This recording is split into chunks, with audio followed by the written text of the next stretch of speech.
Welcome back to Christian in the Workplace. Okay, Christian in the Workplace scenario. So you are, bumping heads with your colleagues, and, you are a Christian. So what do? Now, I will not in any way endorse anybody being a doormat. Because you are a child of God does not make you a doormat. Okay? The Bible tells us to live peaceably. As much as it is in your power, live peaceably with everybody. But some things are not in your power. Therefore, I say yes. Obviously, obey the word of God. As much as is in you, live peaceably with everybody. Now, you're in conflict with some of your colleagues. You're having a hard time navigating it. And especially as a child of God and a representative of the Lord, how do you deal with this? This is my question for you. Type it in the comments below. I've had people say, Jesus, I'll be right back and deal with it. I don't recommend that. Do I recommend avoidance and being passive about it?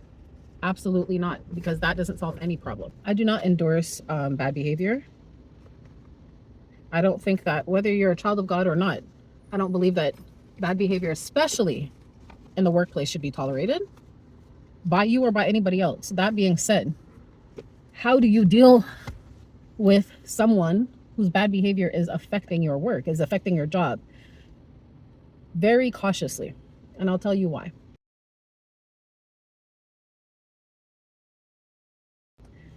If someone at your place of work that you're working with is consistently demonstrating bad behavior, it's because it is permitted. Someone is permitting it. So therefore, tell yourself that if this person is openly demonstrating bad behavior, not being reprimanded, week after week, you're basically in a situation with this person. It is because someone else, someone higher than them, someone in authority to them, is permitting it. And therefore, you dealing with this individual is not going to the root. Mind you, I will add a caveat to that. You can't necessarily go higher because, especially if the person who is permitting this behavior is also higher than you do not want to be written up for insubordination, right? So it's a really delicate situation. As always, with any situation you're facing, whether it is with somebody else, personally, I always recommend number one, first things first, prayer. Because no one is going to give you better advice than the Lord. If you want advice on something, always go to the Lord. The Bible says that the word of God is sound. So his word will never lead you in the wrong direction. Be willing to seek the Lord about it and be willing to listen to whatever he instructs you to do. Also, in situations like this, I feel like it helps you to weed out, the bad seeds, the bad apples. You're like, no, I'm not taking no advice from you.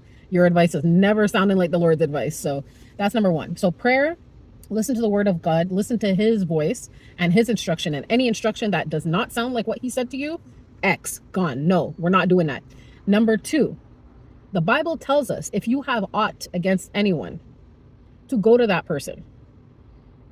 I would say that if you feel that you're able to approach that person respectfully, politely, and professionally, then yes, go to that person and have a conversation with them.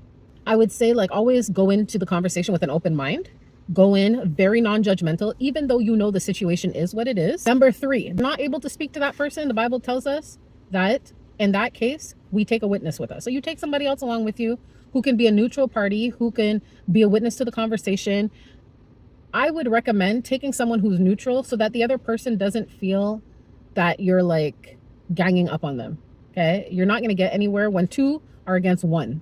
That person's definitely going to become defensive and it's going to go nowhere. So no matter what, you have to remember you're a representative of the Lord and you have to represent him well. Yes, we all at times want to clap back. We all want to put people in their place. Tell yourself, if the Lord was sitting next to you or standing next to you, would he be proud of how you acted or how you reacted? It's one thing that I often have to remind myself is the Lord is with us at all times. And if the Lord was literally standing next to me in the flesh, part of my conversation, would he be proud of my conversation? just know that as long as you do your part, you know, that's all. Your crown is going to be so heavy. Okay? Your crown is going to be so heavy. The Lord's like, my child, you did well. Anyways, I pray that this has been some kind of encouragement to you.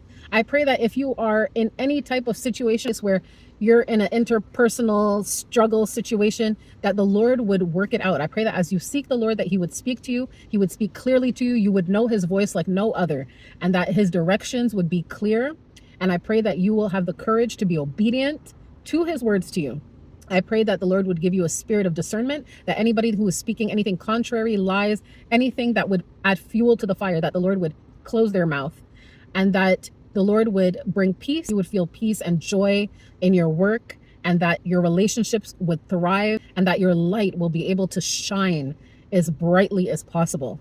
I pray that this has been a blessing to you, and that no matter what, you would remember that you are too blessed to be stressed. Take care and God bless. Bye. See you next time.